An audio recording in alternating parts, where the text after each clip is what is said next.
유쾌한 남자들의 시시콜콜 토크쇼 김프로쇼 지금 시작하겠습니다. 저는 김프로입니다.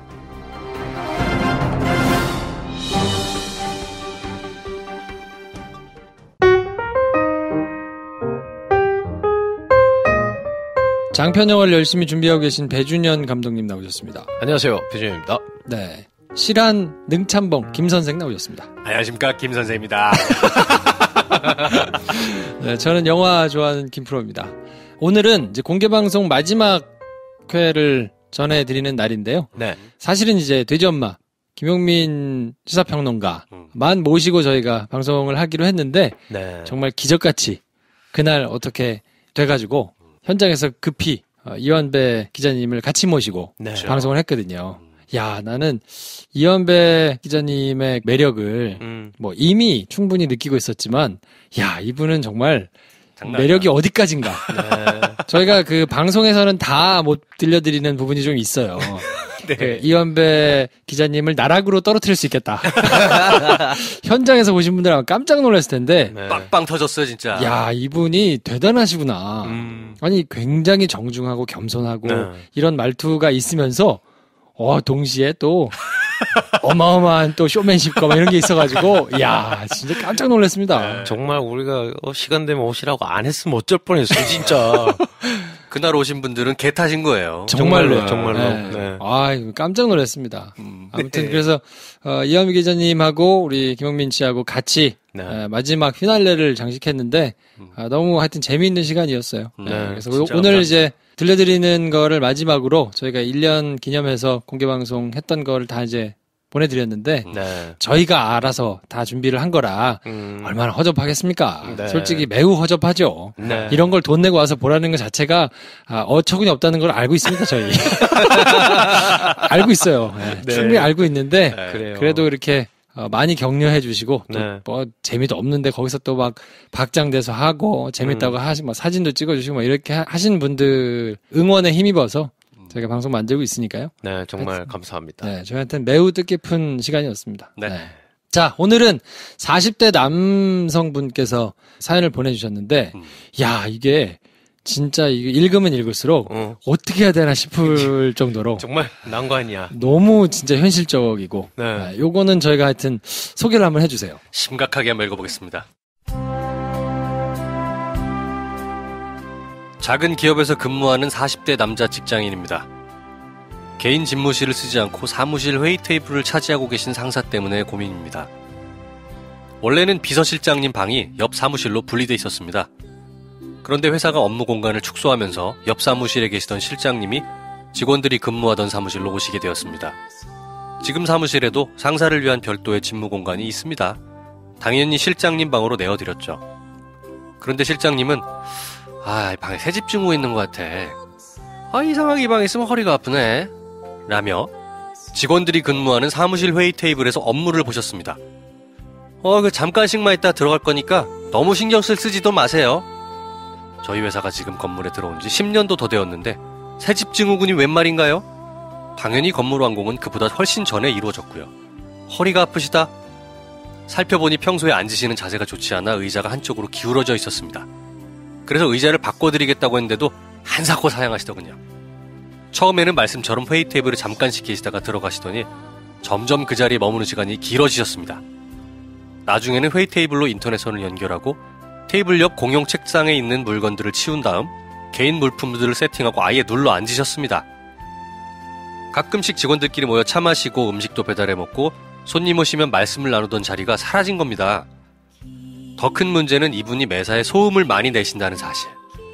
신문 부스럭대며 넘기는 소리, 커피 후루룩거리며 마시는 소리, 컴퓨터 자판 크게 두드리는 소리, 손 안에 호두 넣고 뜨그덕뜨그덕 긁는 소리, 꼭 스피커폰으로 통화하는 소리, 손에 로션 바르고 마를 때까지 탁탁 박수치는 소리, 이 사이에 낀 거 떼며 빼는 소리, 아무데나 푹푹 껴드는 방귀 소리, 아주 죽겠습니다. 직원들이 많이 불편해하니 집무실을 쓰시는 것이 어떻겠냐는 말씀을 우회적으로 또 드려보고 가끔은 시장 되면 곤란합니다 라는 표정도 지어보지만 당사자는 전혀 인식하지 못하고 계십니다. 잃어버린 회의 테이블 옆자리에 있다가 어느 날 갑자기 날벼락 맞은 분을 위해 작은 파티션 하나 연결해서 실장님 보이는 쪽을 조금이나마 가려드렸습니다.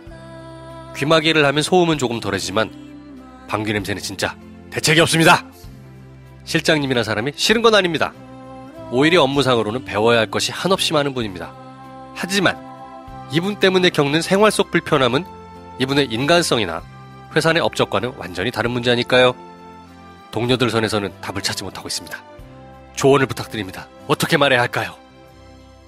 야, 정말. 진짜 이거 어렵네요. 와, 진짜 어렵네요, 이거. 야, 이거 힘들다. 네.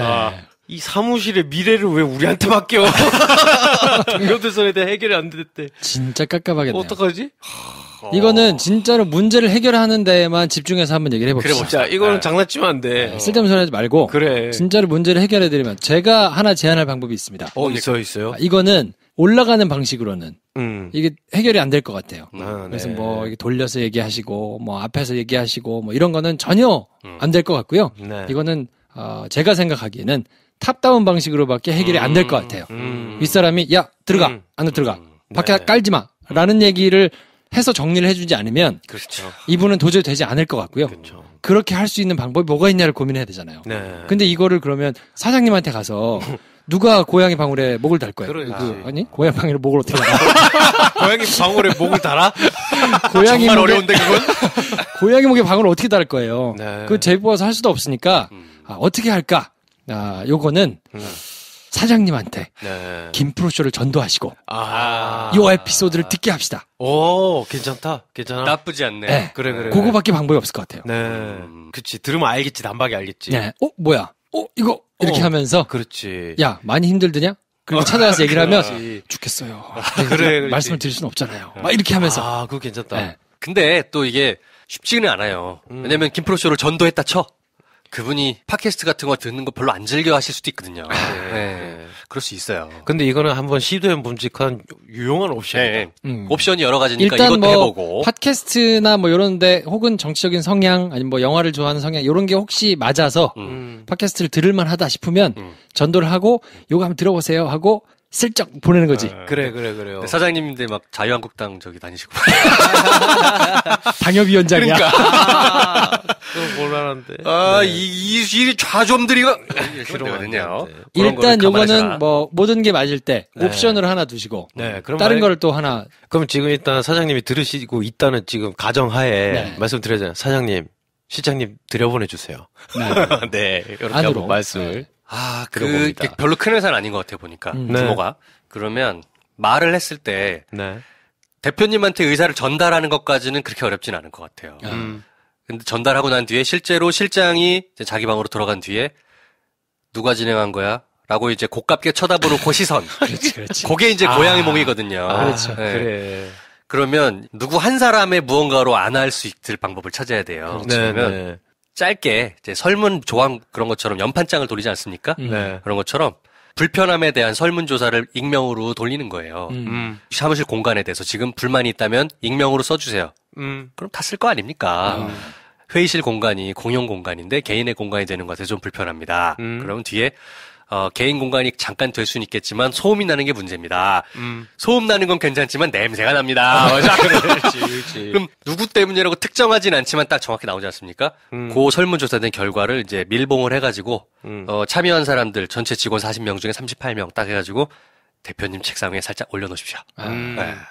그래. 근데 제가 보기에는 요 피해를 당하시는 주변 분들이 그 30명까지 안 되고 뭐 한 너댓 명 뭐 요 정도 수준이 아닐까. 그럴 때 근데 그 너댓 분들이 나머지 분들을 설득해서 참여를 시키는 거죠. 네. 나 진짜 힘들다. 도와줘라 제발. 지금 이 한 부서가 지금 피폭당한 거거든요. 네. 지금 이게 참 쉬운 일은 아니다 정말. 쉽지 않죠. 네. 해결 방법은 진짜 이 윗분이 해결하는 방법밖에 없어요. 그 방법밖에 없는 그럼요, 것 같아요. 그럼요. 네, 정리하고 네. 내려와가지고 뭐 하여튼 그건 알아서 하시겠지 사장님이. 그렇지. 네, 근데 이게 매우 대단히 심각하게 직원들의 복리와 이 직결되고 있다. 업무 효율을 진짜 깎아먹고 있어서 네. 매출 상승에 큰 지장이 오고 있다. 아 정말 이러지 맙시다. 정말 이게 뭐야? 왜 이러는 거야? 근데 네. 사실 본인들은 모를 수 있을 것 같아요. 모를 수 잘 있죠. 몰라요. 네. 얘기를 안 해주니까 네, 밑에서 그치. 어떻게 얘기를 해줘 이거를. 그치. 회사 다니거나 같이 뭐 누구 일을 하는 환경에서 이런 적이 있었던 거 있나요? 그러니까 얘기를 안 해주면 모른다가 맞는 것 같아. 정말 생각도 못 하고 있더라고. 숨 쉴 구멍이라는 게 있어야 되잖아. 숨 쉴 구멍이라는 게 그렇지 않아요? 그렇지. 촬영장에서 스태프들끼리 뭐 숙소도 이렇게 있고 그리고 치프들은 따로 자기들끼리 있잖아요. 그렇죠. 감독급들은. 그러면 단톡방은 우리끼리 좀 파자고. 그거를 뭐, 야, 어제 니네끼리 한잔 했더라? 그럼 우리끼리 하지, 그럼. 그거를 또 막내한테 뭐야? 니네끼리 뭐 따로 있어? 그러면 보통은 좀 일 잘하는 그 치프들은 자기들끼리 그냥 단톡방을 하나 파요. 예를 들면 촬영 감독이 조명 감독한테 얘기하고 조명 감독이 뭐 의상 실장이는 야 우리끼리 한잔하러 가자. 그러면 그 시간에 딴 애들은 우리 3명 뒷담화를 따로 가는 거잖아. 그렇지. 그거를 근데 꼭 껴서 같이 하겠다는 애들이 있어. 좀 안 됩니다. 근데 그거를 밑에서 얘기를 하잖아요. 그러면 너무 서운해하면서 그렇지. 기분이 확 상하거든. 그거는 위에 감독이 얘기하는 수밖에 없어. 네가 거기 왜 끼냐? 이렇게. 그러면 이게 또 굉장히 간단하게 정리되거든요. 그렇죠. 감독이나 PD가 한마디 하면 끝나는 거잖아. 거기를 왜 가? 뭐 이러면 그런가? 이러고 이제 굉장히 쉽게 해결될 수도 있다. 제가 옛날에 회사 다닐 때 이런 적이 있었어요. 제가 20대 후반이었을 때인데 거의 30대 후반 왔다 갔다 하시는 동료분이 계셨는데 껌을 사무실에 너무 씹어. 진짜. 근데 껌을 쫙쫙 요 정도로 씹는 게 있는 게 아니고 왜 그 보험하시는 아주머니들 씹는 거 아시죠? 딱딱. 그 딱딱 소리 내는 거. 딱! 이거. 막 미쳐버리겠어. 진짜 그거를 딱 하다가 가끔 이분이 담배를 많이 있거든. 딱딱 하다가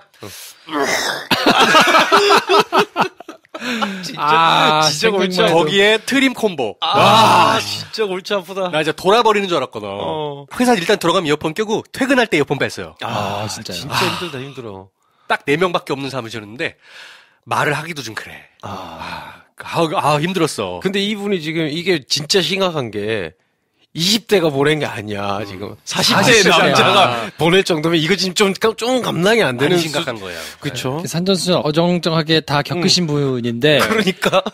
이거 진짜 이거 답이 안 나오는 거죠. 그러니까요. 야, 정말 너무 힘드시겠다. 위에서 해결하도록 하십시오. 네. 맞아요. 대표님한테. 대표님한테 어떻게 스무스하게 여기에 조금 분위기가 험악해지지 않으면서 대신에 뜻이 단호하게 전달되게 할 것인가 그거를 잘 고민해가지고 혹시 이제 그럴 수도 있거든요. 대표님하고 매우 격이 없이 친한 사람 혹은 뭐 담배를 피러 같이 맨날 가는 사람 그렇지. 이런 사람들이 있을 수 있단 말이에요. 있지. 네, 그러면 미션을 주는 거지. 그치. 가서 조금 이거는 팁을 좀 줘라. 굉장히 다들 너무 힘들어한다고 얘기를 좀 해서 정리를 하도록 해라.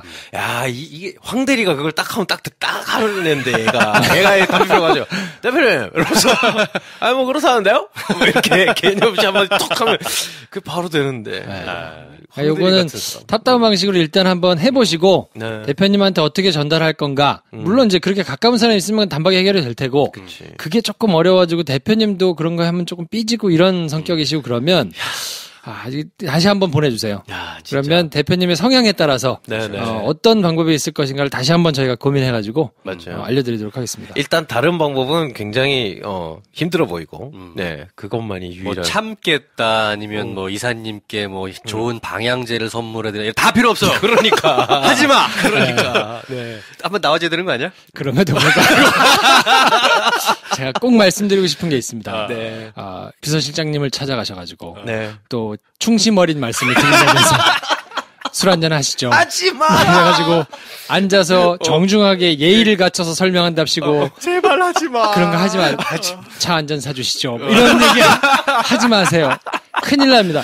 그런 거를 한다고 알아들으실 분 같으면 나와서 그런 거 안 하십니다. 안 하지. 애초에 안 하지. 얘기를 해서 뭔가 푼다는 생각을 버리시고 그 얘기는 오직 한 사람. 그 위에 있는 대표만 할 수 있어요. 맞아요. 그러니까 절대 개인적인 컨택, 주변의 컨택 이런 거 하지 마세요. 내가 절대. 총대를 메고 대화를 해보겠다는 둥 하지 마. 편지 쓰고 꽃다발 놓고 이런 거 큰일 납니다. 안 돼. 네. 하지 마세요. 정말로 이분은 꼭 해결한 다음에 말씀해 주시기 바랍니다. 쾌적해진 환경을 한 번만 써주세요. 지금 너무 우리 머릿속에 오염돼 있어. 자, 아무튼 이분께도 술친구 한 박스 드릴 테니까 동료분들하고 같이 일장을 하시고 전략을 잘 짜셔가지고 이 대표님한테 누가 얘기할 거냐 해가지고 하여튼 그걸 좀 해보시면 좋겠고 오늘도 새 신자 소개가 있는데요. 호명이 되신 분들은 자리에서 벌떡 일어날 준비해 주시고요. 백소라, 백제부흥, 삼돌맘, 샐러드 귀신, 솔향기, YT, 안녕인생, 악마짱, 오묘한 도도, 위팅, 유진아빵, 자유함, 자댕, 조중동, 퇴치법, 연구중, 주부꿈나무, 이백수, 카더라, 핑키엔젤, 하이디백, 헬로우 키키, 후루루루루 90212, 3MDIVE, D복면남자, BGG, 넬77, 네탈리카, 피스코리아, 포토제로 님까지 다 같이 외쳐보겠습니다. 환영합니다. 네, 저희는 광고 듣고 시사평론가 김용민 씨 모시고 2부에서 뵙겠습니다.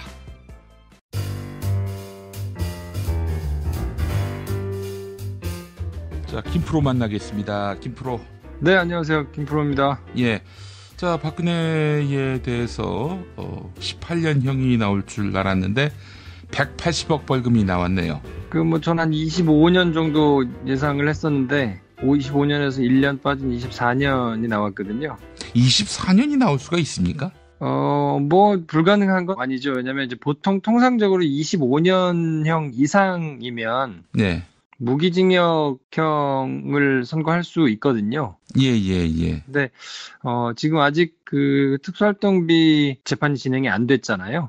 근데 이제 25년형 이상이 만약에 선고가 된다 그러면 그 특활비 재판은 사실 할 필요가 없어지게 되거든요. 그러니까 25년보다는 좀 적은 형을 내려야 할 텐데, 근데 이제 같은 재판부에서 최순실에 대해서 20년형을 내렸기 때문에 그 최종 종착지인 박근혜 대통령을 20년하고 똑같이 둘 수는 없는 거거든요. 사실 박근혜가 대통령이 아니라면 최순실이 그 돈을 받을 이유가 없죠. 그러니까요. 사실상 대통령은 이제 최순실이었다고 보는 게 일반적이지만 그래도 어쨌든 대통령이라는 직위가 가지는 상징성이나 이런 거를 봤을 때 박근혜 전 대통령이 최순실보다 이제 형이 낮을 수는 없다는 걸 감안하면 24년이 줄 수 있는 최대치를 준 게 아닌가 싶고, 특활비 관련해서 이제 재판이 이제 시작되잖아요. 합산이 되거든요.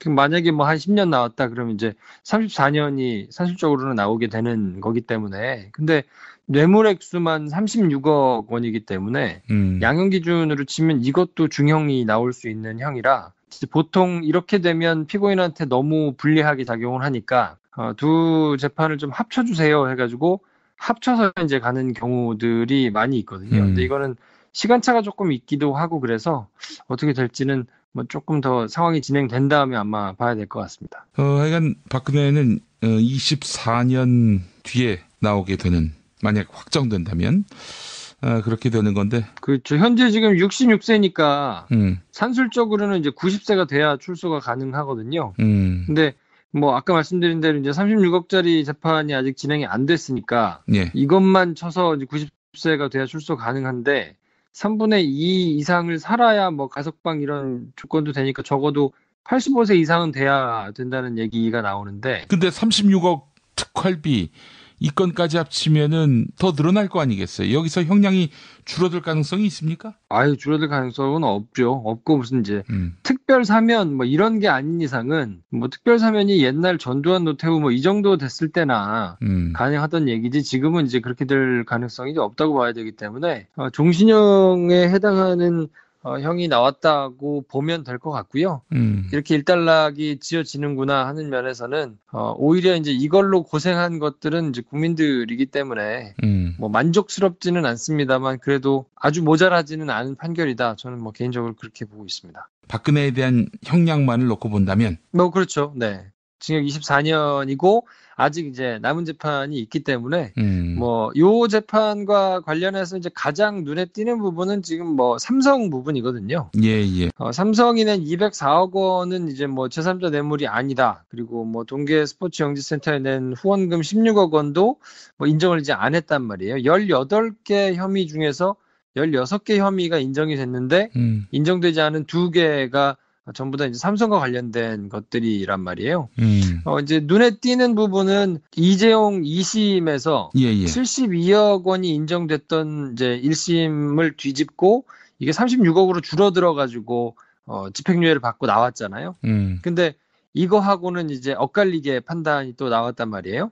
72억을 전부 다 뇌물로 인정을 했기 때문에 삼성이 자기들이 승계 작업을 하고 있었던 것에 대해서 재판부는 이제 그거는 인정을 안 했어요. 네. 승계 작업이라는 게 있지 않았다라고 이후에 말씀드리겠습니다만 다른 정황들도 이제 더 나와가지고 그냥 상식적으로 보더라도 승계 작업이 없었다고 보는 게 굉장히 이상한데 아니, 이게 말이 되냐 이거예요. 말이 안 되죠. 그리고 이제 뭐 요즘에 SBS에서 보도하고 있는 내용들을 보면 더더군다나 승계 작업을 하기 위해서 전사적으로 어떻게 뛰었는가 이런 것들이 아주 자세하게 나오고 있거든요. 근데 이제 뭐 이게 재판이 진행되고 난 다음에 나온 거니까 예. 그걸 감안한다고 하더라도 어쨌든 승계 작업이 없었다. 그리고 승계 작업이 만약에 있었다고 하더라도 이거를 박근혜가 충분히 다 인지했다고 보기가 어렵다. 이렇게 지금 얘기가 돼 있기 때문에 그러면 이제 문용표 같은 사람은 이상한 사람이 되는 거거든요. 그건 법적으로 좀 말이 좀 논리적으로 안 맞아요. 앞뒤가.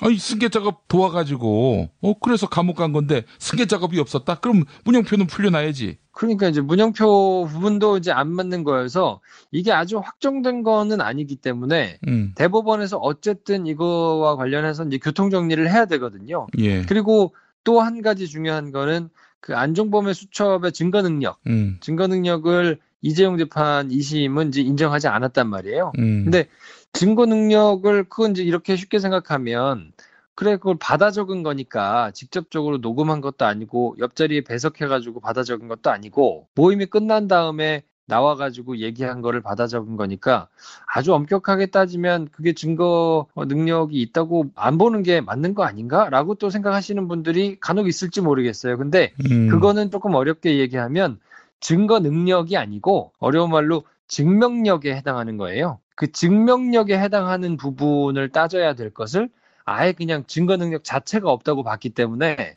이거는 이재용 2심 같은 경우는 좀 말이 안 맞다, 이상하다라고 지금 본 비판적인 내용들이 많았단 말이에요. 근데 마찬가지로 지금 박근혜 전 대통령 재판은 증거 능력을 인정했어요. 그리고 최순실 재판도 증거 능력을 인정했고, 그러니까 안종범 수첩과 관련해서는 예. 유일하게 이재용 부회장만 그 안종범 수첩이 증거 능력이 없다 이렇게 단언적으로 이제 인정이 된 부분인데 이 부분은 문제가 좀 있어요. 그러니까 이 부분에 대해서는 대법원이 어떤 식으로든 교통 정리를 해야 되거든요. 삼성에게는 매우 불리해진다고 봐야 되겠죠. 일단은 뇌물 액수가 72억으로 올라갔기 때문에 예. 이 부분에 대해서도 이재용 부회장 그 2심 재판부는 36억 원만 인정을 했단 말이에요. 그때 말씀드린 이제 뇌물 액수를 줄여주느라고 아마 액수를 정해놓고 조금 한 것 같은데 이게 굳이 그럼 왜 36억이 돼야 되느냐?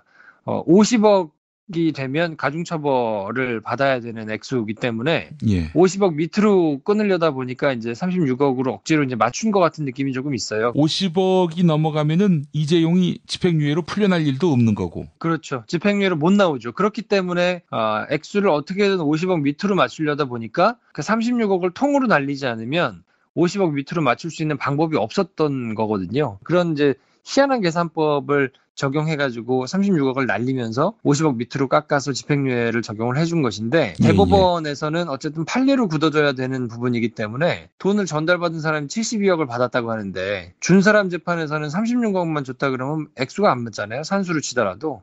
그러니까 이 부분에 대해서는 법리를 정돈을 해야 되거든요. 시간 문제라고 제가 그때 말씀드렸던 이유는 뭐 이런 것 때문이에요. 최순실 재판도 그랬고 박근혜 전 대통령 1심 재판도 그랬고 지금 72억하고 36억 사이에는 큰 갭이 있기 때문에 대법원에서는 어쨌든 이걸 정리를 해야 될 거고 그러다 보면 상식에 반하는 논리를 막 개발해가지고 할 수가 없단 말이죠. 72억에 대해서는 더 날릴 수 있는 뭐 근거가 없거든요. 근데 그렇게 되면 이재용 부회장이 지금은 집행유예로 나와 있지만 이게 파기환송돼가지고 실형을 다 살게 될 가능성이 매우 높아졌다고 봐야 되거든요. 그러니까 아마 지금 삼성은 속이 굉장히 복잡할 겁니다.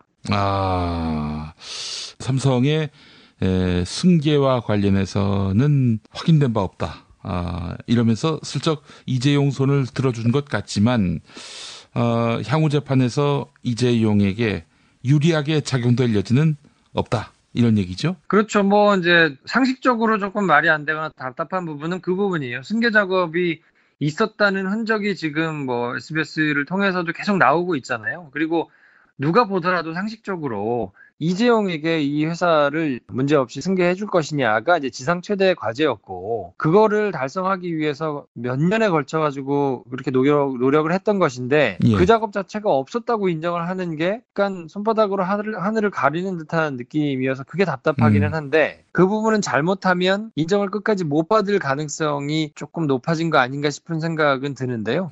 뇌물 액수가 72억 원인 건 애누리 없이 다 적용이 될 가능성이 매우 높아졌거든요. 그렇다 그러면 좀 아쉽기는 하지만 삼성이라는 살아있는 권력을 법원이 제대로 단죄하지 못한 게 매우 아쉽고 매우 답답한 현실이기는 하지만, 그래도 적어도 72억 원이 인정이 되면 이건 뭐 애누리 없이 집행유예로 뭐 옛날에 사모법칙 이렇게 살아나는 거는 이제 불가능하다고 봐야 되니까. 이재용 다시 감옥 간다. 그렇죠. 다시 가서 이제 실형을 살게 될 가능성이 매우 높아졌다고 봐야 되는데, 시간 문제다. 대법원까지 가서 파기환송이 돼가지고 다시 돼서 확정이 되는, 그게 굉장히 오랜 기간이 남아있기는 하지만, 그래도 그 시간이 지나고 나면 어쨌든 실형은 면하기 어려운 거 아니냐. 아, 그런 분석은 김프로가 유일하게 하는 것 같아요. 그렇죠. 뭐 저희 아쉬울 게 없으니까요. 삼성이 저한테 뭐 돈을 줄 것도 아니고. 뭐 틀려도 상관이 없다 이런 얘기입니까? 뭐 그렇진 않고, 뭐 틀리면 김용민 씨가 하차하는 것으로 정리하시죠. 내가 진행자인데 내가 하차하면 어떡해? 아니, 모든 지상파 방송을 하차하시고 팟캐스트에만 집중하세요. 야, 어떻게 해서 그 자리를 내가 올랐는데 그걸 그만두니? 응?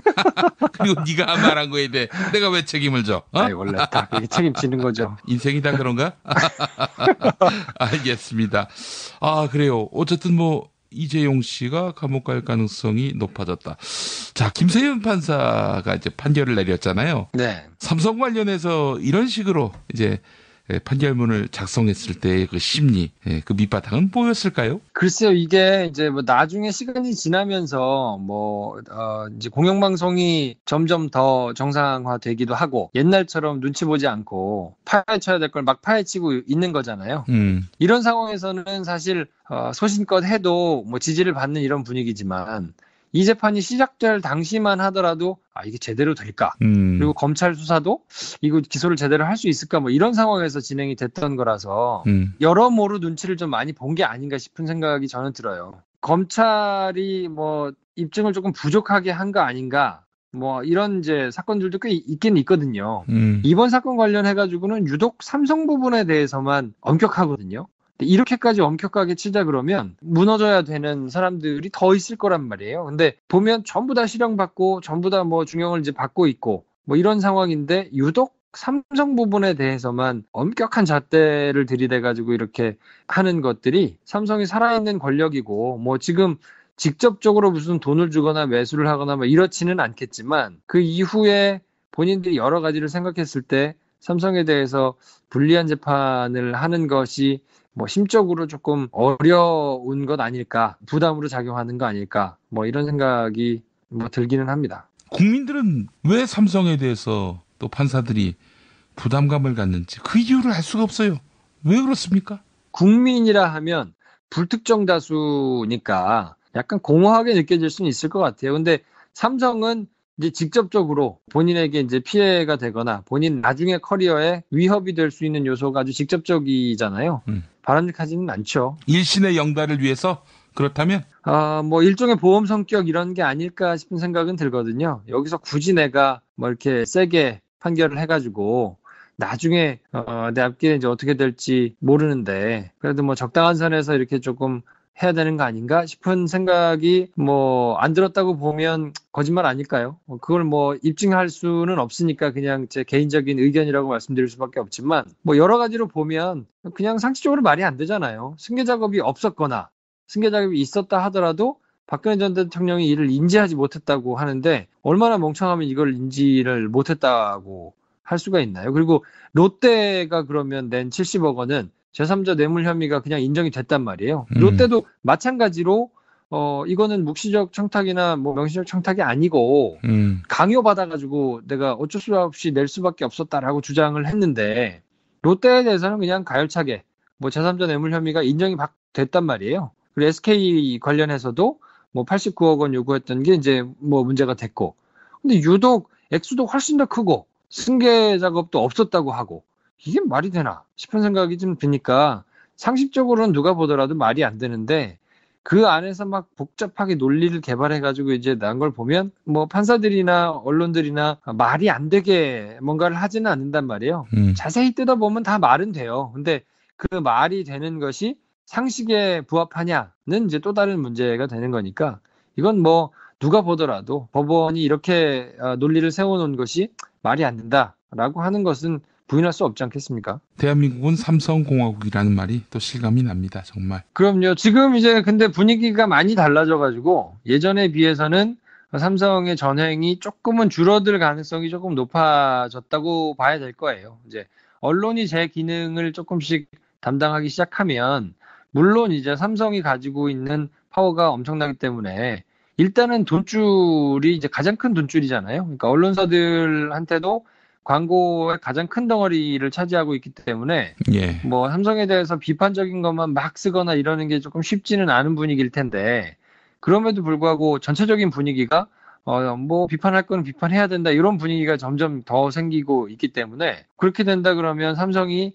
예전같이 막 그냥 자기들이 영향력을 막 행사하면서 뭐 이렇게 하는 거는 조금 어려울 거라고 봐야 될 거거든요. 김명수 대법원장 체제 하에서는 적어도 이 삼성이 전횡을 휘두르거나 비상식적인 거를 그냥 대놓고 하거나 이러기는 어렵지 않나 싶은 생각이 들고 그래서 저는 하나 더 좀 주목되는 사건이 그 이번 재판과 전혀 상관없이 지금 진행 중인 그 삼성의 노조 와해 문건과 관련해서 지금 수사가 진행 중이잖아요. 예. 이게 큰 사건이 될 수 있겠다 싶은 생각은 조금 들거든요. 이 건으로 이재용이 감옥 갈 수 있습니까? 이걸로 이재용이 처벌을 받는다는 것보다는 이 건으로 삼성의 노조가 생기게 되고 기업 문화가 완전히 달라질 가능성은 있다라고 보는 거죠. 근데 삼성의 노조가 생기고 지금과는 완전히 다른 이제 분위기가 조성이 되면 지금처럼 이재용이 아주 조그만한 그 지분을 가지고 순환 출자를 통해 가지고 기업을 전부 다 통제하고 막 전횡을 휘두르는 이게 전혀 달라질 수 있거든요. 근데 그렇게 본다 그러면 내부의 시스템이 새로 작용하게 되는 셈이니까. 근데 지금까지는 있었다고 뭐 고소고발이 이루어졌지만 무혐의 처리됐었거든요. 예. 삼성이 만든 문건이 아니었다. 심상정 의원이 이제 뭐 내부 문건을 폭로했었잖아요. 뭐 처음에는 이게 그냥 참고용으로 만든 것이다 이렇게만 얘기를 하다가 나중에는 아예 전면 부인했었거든요. 삼성이 만든 문건이 아니다. 이건 뭐 사실무근이다. 그래서 무혐의 처리가 2015년에 됐었는데 MB 수사를 하느라고 뭐 삼성 소송비 대납 이 사건을 이제 수사를 막 하다가 이 관련자가 이제 도망가다가 잡혔단 말이에요. 삼성 직원이.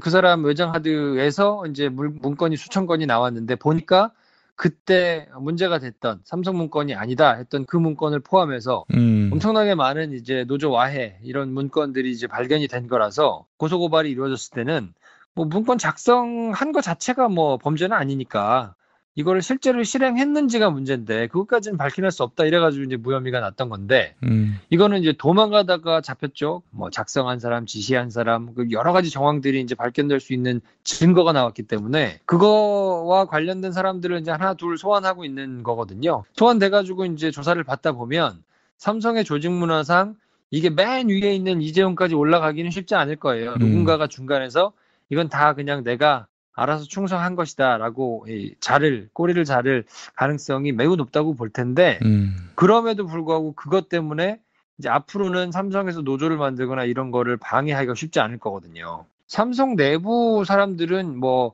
몇몇 임원들을 제외하고는 노조 생기는 거 좋아하지 않겠습니까? 자기들의 뭐 권익을 보장받는 건데 뭐 대놓고 찬성은 못하더라도 아니 뭐 생기면 나쁘지 않지 뭐 이렇게 이제 생각을 할 거란 말이에요. 삼성에 이제 새로운 시스템이 생길 수 있기 때문에 이거는 뭐 한국 경제 전체에 있어서도 굉장히 큰 사건이 되지 않을까 싶은 생각이 좀 있어서 이건 조금 예의주시하면서 아마 사건이 어떻게 진행되는지를 조금 봐야 될 것 같아요. 근데 검찰도 지금 삼성에 대해서 별로 그렇게 감정이 좋지 않아요. 수사를 열심히 했는데 다 망가졌잖아요. 그렇죠. 법원에 가서. 그렇죠. 다 망가졌고 인정되지 않아요. 그러면 검찰이 다 이거 말도 안 되는 걸로 지금 덤터기 씌워가지고 고생시켰다는 거로 아주 거칠게 얘기하면 볼 수 있거든요. 검찰의 자존심이 굉장히 구겨졌기 때문에 노조 와해 문건 관련해가지고는 예전같이 그냥 적당히 수사해가지고 무혐의해서 덮어주고 이러지는 않을 거란 말이에요. 이건 아마 끝까지 제대로 그냥 수사를 하려고 치면 뭐 처벌받는 사람도 생길 것이고 이재용까지는 안 올라간다고 하더라도 이런 게 다시 없도록 하겠다. 삼성에서 아마 나서가지고 노조 뭐 삼성에서 만들겠습니다. 이렇게 먼저 나올 가능성도 있겠죠. 뭐 그럴 수밖에 없는 이제 분위기가 형성될 테니까요. 네, 삼성이 노조가 생기는 거 바람직한 건데 뭐 그 전에 저희는 김용민 브리핑의 노조를 만들기 위해서 이완백 기자와 함께 열심히 하여튼 노력을 해보겠습니다. 아, 예. 삼성 방식으로 어떤 식으로든 발본색원에서 뿌리부터 제거하도록 하겠습니다. 아, 그럼 한 24년형 받는 거야, 당신도. 감옥 들어가고 싶어, 나도. 알겠습니다. 자, 오늘 고생하셨습니다. 네, 다음 주에 뵙겠습니다.